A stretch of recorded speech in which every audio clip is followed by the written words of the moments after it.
Ladies and gentlemen, please to welcome Mr. Ang Wei Neng. He's the candidate for West Coast Jurong West GRC. It's such a privilege to have you, sir, in our podcast, And I managed to steal his time from a very, very intensive campaigning, to come here just for a few minutes to share with us all these things.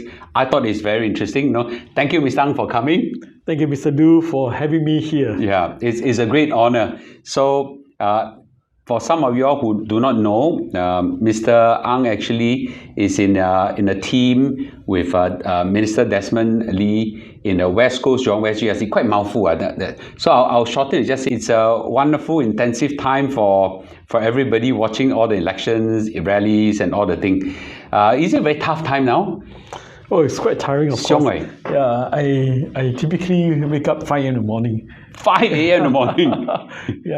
Yeah, because we don't have the meet-people session, because we are no longer a member of parliament, we are candidates for the GRC. So as I walk around, so they don't have a formal meet-people session, so as I walk around in the market, when I do house visit, in a coffee shop, people come to me. So I will record every single... with their issues? Yes, every single issue. So your role may not be there, but your job is still there. Yeah, so I'm a mobile MPS also. Oh, I didn't know that. Yeah. I always say, now that I've interviewed quite a few MPs, and I think MP life very, very chum.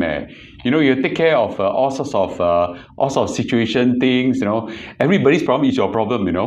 So, Mr. Ang, as you know, we are really a finance and personal finance channel. A lot of people used to be very, very concerned about things like cost of living and all this. But that part, I think, tremendous amount of help is given by the government. I'm going to move away from the topic. But right now, I do see an imminent threat, which is Donald Trump and his trade war. Yeah. It has really hit businessmen like myself. My cohorts, businessmen, all been hit. And I was just telling Minister Ong Ye Kung as well, I say, as businessmen, we can tahan 1 month, 2 months. Once it hit 3 months, drastic actions has been taken. People will be, employees will be get hit whatsoever. You're also a CEO of a company, and you've also got residents to take care of. First of all, what's your perspective of the whole thing? Is what some people say it's fear mongering, or do you think it's real? And do you think possibly a recession will hit? And what will be your response to help, your residents? When the reciprocal tariff was first announced on the 2nd April, many countries in Asia have a higher tariff than us. That is Cambodia, China, Vietnam, and Singapore was subject to a 10% baseline tariff. So a lot of people thought we have a comparative advantage. But when Trump administration announced that they have a 90-day suspension of the reciprocal tariff, our advantage disappeared. Vanished immediately. So, but what I think, if I talk to my peers who are CEO of other organization, is the uncertainty of what's going to happen next that is really making a big impact. Many of them are hesitant to make fresh investment, and also hesitate to where to shift their investment from a production line from one country to another. So these uncertainties are going to impact a lot of organizations, a lot of companies in Asia, Europe, and worldwide. And Singapore is a small country with lack on trade. So that uncertainty will reduce the spending power of the companies, and also means that if some people retrench, then they'll be affected. So this impact will be great to us. Already, I know some of my residents either maybe retrench or retrench. Wow. Already? Yes, already. Wow. So I think this threat... So this is not fear-mongering anymore. No, this threat is imminent. So when I talk to people, they are very worried about this. And it's definitely not, as what people say, that this kind of crisis will come and go. Because yes, as the trade rule has fundamentally changed, right? And as what Prime Minister Lawrence has said, we used to thrive with the World Trade rules that's being established by WTO or international trade. But that has changed, and that change could be profound and long-lasting. So I think the government has set up a few committees to look at it. It's important. I agree with you. Business, we all went through COVID. Yeah. First 2 months we can tahan. Yeah. Subsequently, it's not. So during COVID, the government has been very, very generous to provide help to many companies so as to protect jobs, protect companies. So likewise, I think when things unfold, if the PB government is returned on the 3rd of May with a strong mandate, we will help the companies and the workers who are affected by this current crisis. I see. And is there something on the West Coast residents, West Coast Jurong West residents side? You know, if people are hit, you know, how do you go about helping them at a local level? We already have a lot of job fair for the past few years, especially during the COVID period when people lose their job, right? And we are prepared to scale it up again if necessary, to have more job fair, and so the people can still get a job that match their skills or reskill. We will work with the agency if they need to change their career path. They need to change from one profession to others and get the retraining. And now, with the help of the government, new measures, they can get allowances when they go for retraining. So for job, this is the most important. We want to help our residents to get a job in crisis. And of course, when they still look in between jobs and they need some financial assistance, we will have the scheme to help them. At the local level? At the local level. Wow. So, for example, right, we will tap into some besides financial assistance provided by social service, SSO, right? Social Service Office. We have many programs like we have food program. Food program was very extensive. We have even the food lockers where people can use the NRIC to tap the card on the locker. They can unlock the locker, they get the food themselves anytime they want when the lockers is still in operation. And we also have local schemes to help them, like $1 breakfast voucher. They can exchange for $3.50 worth of food. Wow. So there are many of these kind. We will help them temporarily as they get some help also from the social service agency. Yeah. This definitely will do more if we need to. I see. Okay. It's very comforting to know that yourself, West Coast Jurong West GRC, and including also many other wards that I've interviewed, everybody has some form of a ready drawer plan to pull out if things turn southwards and things like that. And I do fear that the day may come that we have to take out these plans. Okay, how on earth you end up as a politician? You could have become a wonderful, glorious career in big mega organization, company or whatsoever. And you are now handling a very difficult business as well. You're now the CEO of a Stripe Premier taxi services, right? And how it's just balancing so many things, right? Why you want to become a politician? I first started as a volunteer at a grassroots. I was helping out in Dickey. A lot of people may not know that, as a volunteer, as a Meet with People sessions writer. Really? Yeah, so that was maybe 18 years ago. When I was asked to serve as a volunteer, I hesitated quite some time because the career, at the same time, my families have young children. So I never really thought of volunteering, but some of my friends urged me to. I said, I'll try out. So after trying in the Meet People session with helping and then Prime Minister, I also helped out as a grassroots in the CC, and a different event, and one after the others, and ended up as a member of parliament for many years, right? Yeah, for almost 15 years. And if I read the history correct, 2011 was your first GE. Yeah, 2011 was my first GE. Yeah, so actually one of my motivating factors to join the politics at the time was my son who has a special needs. So I see. at the time, the environment, the for people with special needs, the help isn't a lot. So when my son was young, we took very a long time and effort to put him to early intervention program because when they're still young. And then at the time, some of the special needs school were not very well run. At first, a lot of them started as a voluntary organization. So when they knew possibly have a chance to join, I linked up with at the time was Denise Poa was already in these sectors who are pushing very hard. So I called her and have a chat with her. Then I think I can contribute. So that's how I ended up in politics.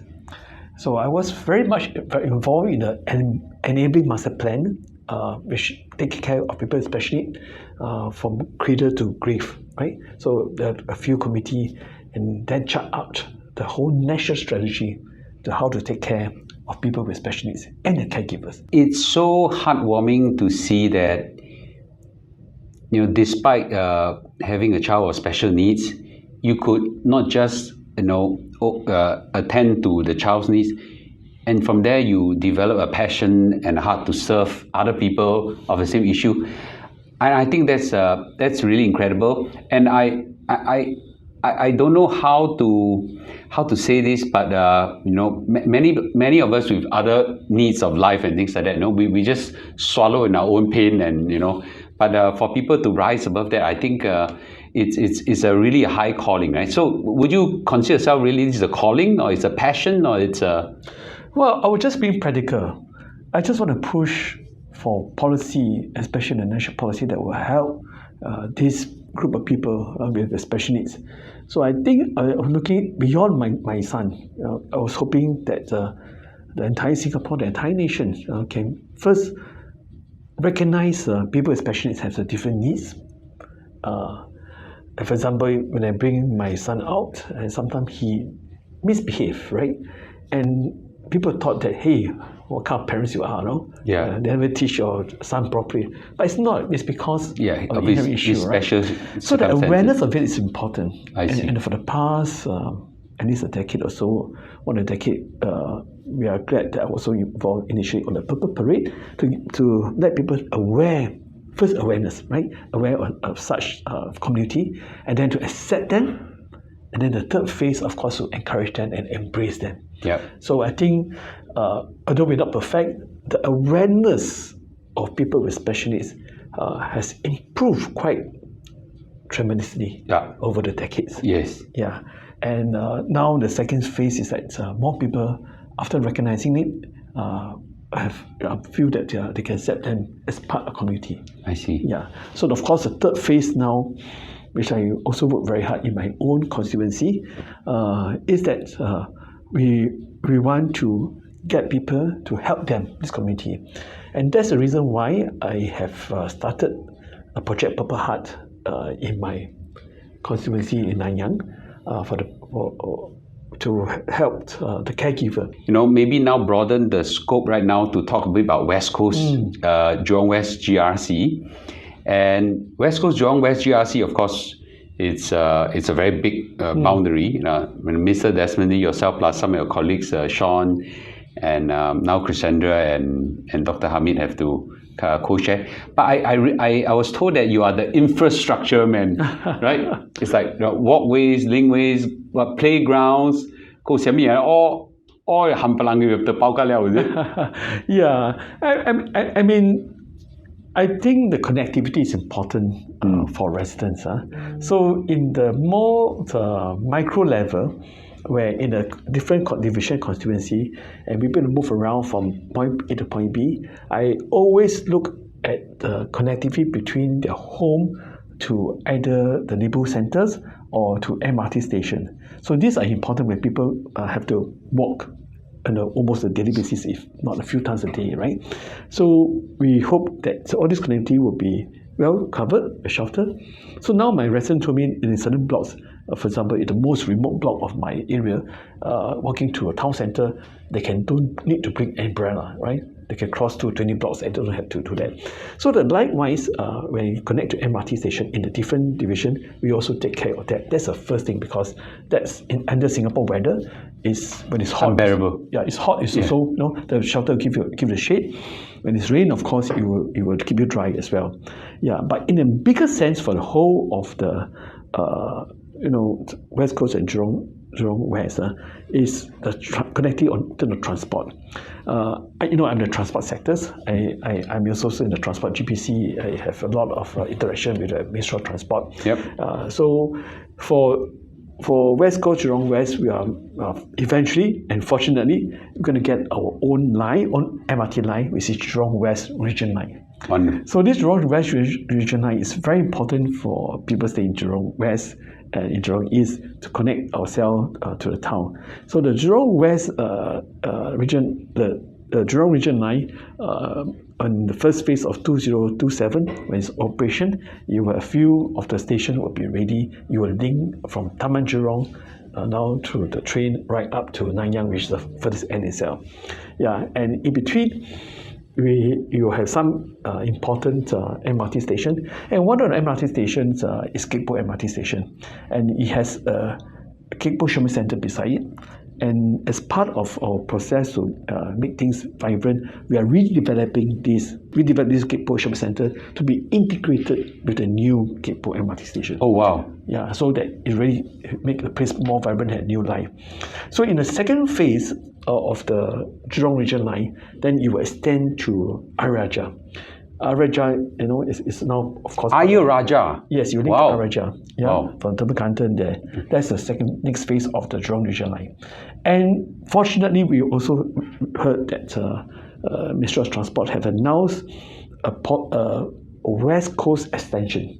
So West Coast extension then will also link the West Coast Division to the rest of the Jurong West, larger Jurong West. And of course, with that, people staying in the West, including yourself, will be easier to get into the town. Not through just one line, which is now East-West line. Yes. In future, with this Jurong Region 9 and as well as the Jurong West extension, now we can have a multiple avenue to get into town, not just from East-West line, but you can go by the Jurong Region line, you can go by eventually Circle Line as well. Wow. So this connectivity to the western part of Singapore is important, and it's also close to my heart. Yeah, I can see that. Yeah. And quite heavily involved in meeting some of these upgrading works. Even at a micro level, the old folks toilet, the bars, they help them, and many other things. Can you talk a bit about this? And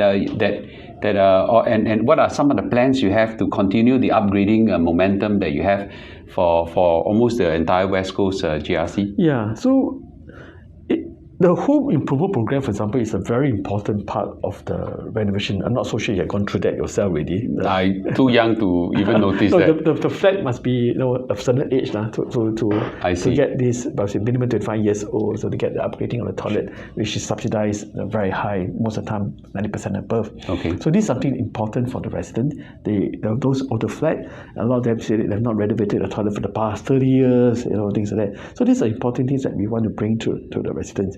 I think you need to know what is our thinking when we come to maintaining the estate. We definitely will want to have new BTO flat, new pristine, whether it's a private residential or public housing. It will give new life to the entire West Coast Jurong West. So there's a pocket will build new building, including Nanyang. We have a new BTO flat. Or every division will have that. That's important. But as we have this new building, we also need to ensure that the older buildings, also need to have a new lease of life, right? And that's where across from West Coast to Jurong West, we need to pay attention to the aging building, have a new coat of paint. Let's modernize it, then you can be on par with the new pristine as well. And also, of course, the new pristine, a lot of times they will have putting a lot of thoughts, and HDB has a lot of experience over the past decades. They have better facilities, better connected kind of facility. So we need to also make sure that the older estate also have that kind of connectivity, and also people feel that it's really a home. It's not just a place to stay. Wow. Okay. And is this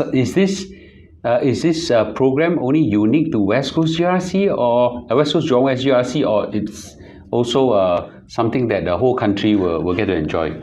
I think, of course, the whole country will have programs to do it, but the execution is key. Execution, as I keep emphasizing, knowing what the resident need, not just one, that's important. Yeah. So it boils down, the policy, yes, we can have a fund to build new cover anyway, but where to build and what to build. That's a different kung fu altogether, right? It's a last mile. No, it's a last mile connectivity part, right? Which is important. I see. Upgraded quite a lot of West Coast, Jurong West GRC, but of course, some part of West Coast Jurong West GRC are quite old already, right?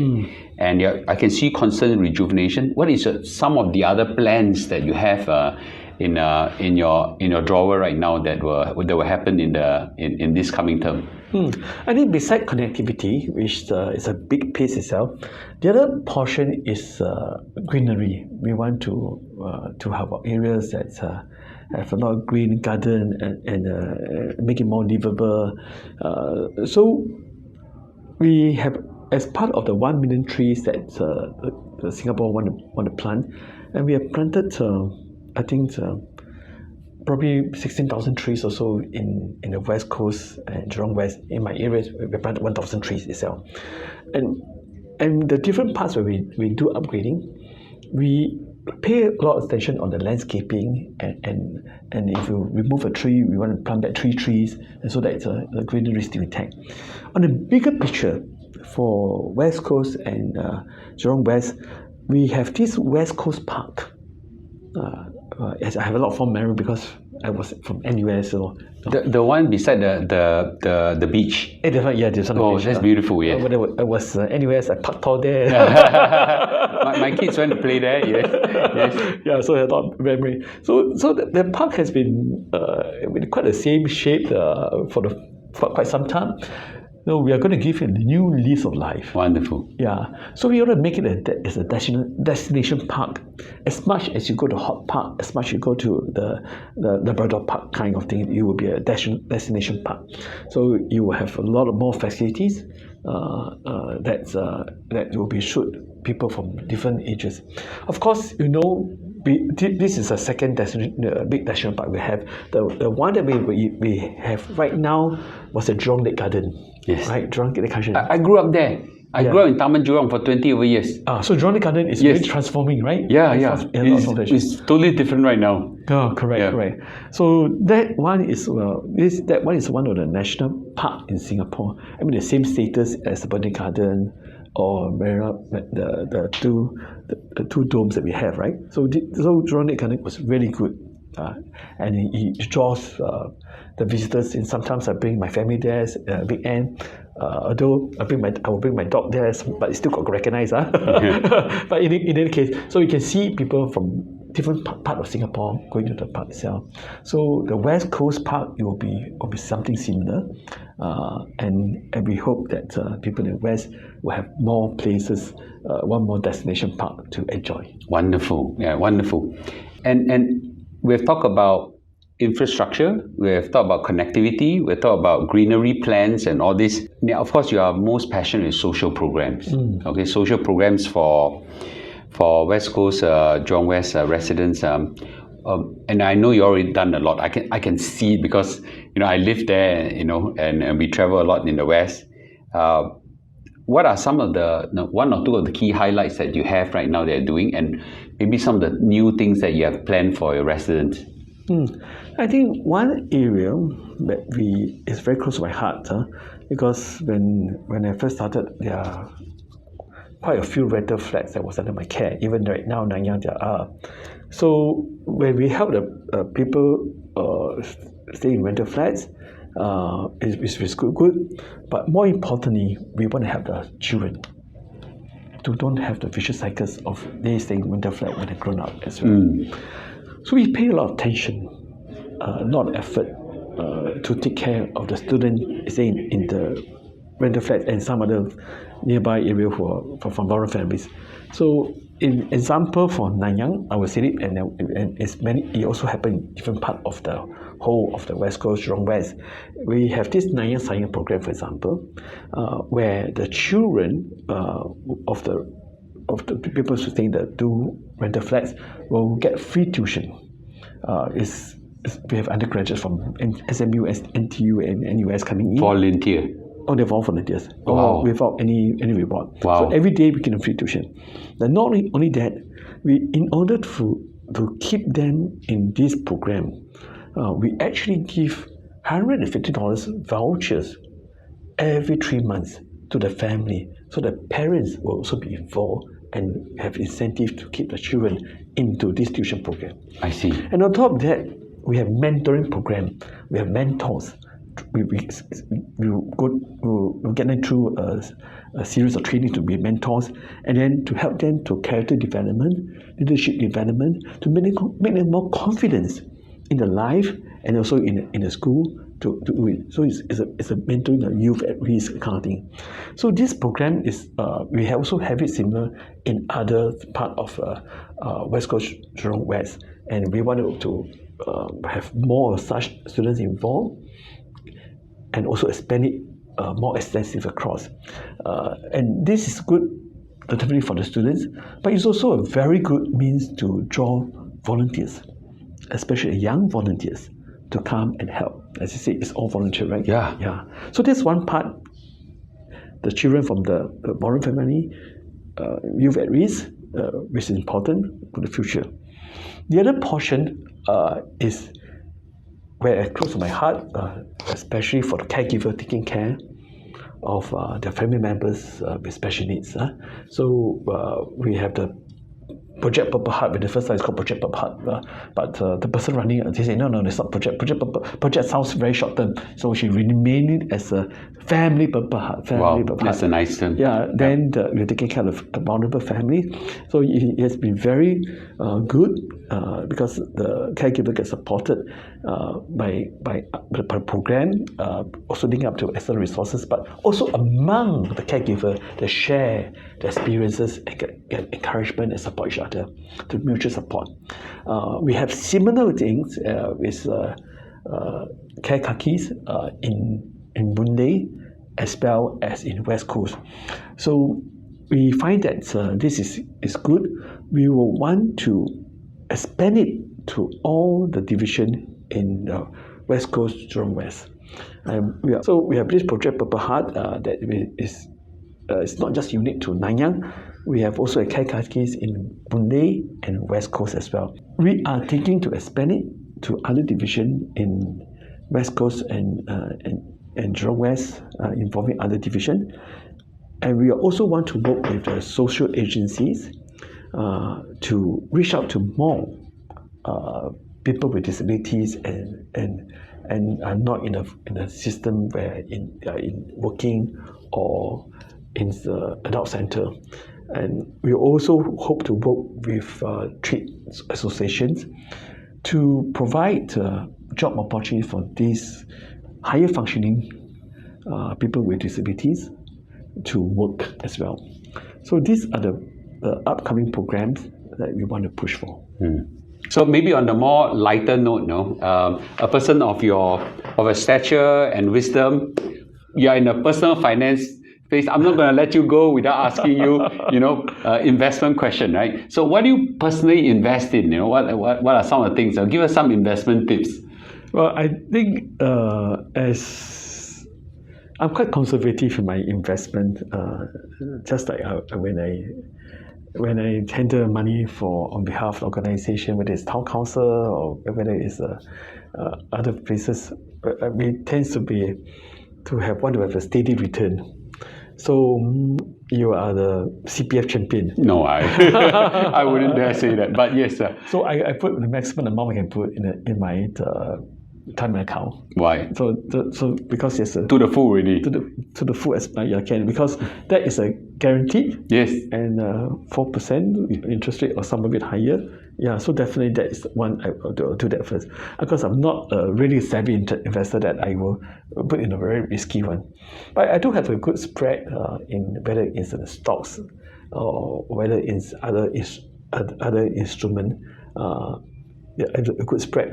But the main thing is still the CPF. CPF, wonderful. Okay, see, I told everybody CPF is a really powerful retirement tool, right? And I think that's great. As we come to an end, you're now, of course, in an intensive GE period. Any final words you want to share with your voters and your residents? You've done a great job. Everybody loves you guys.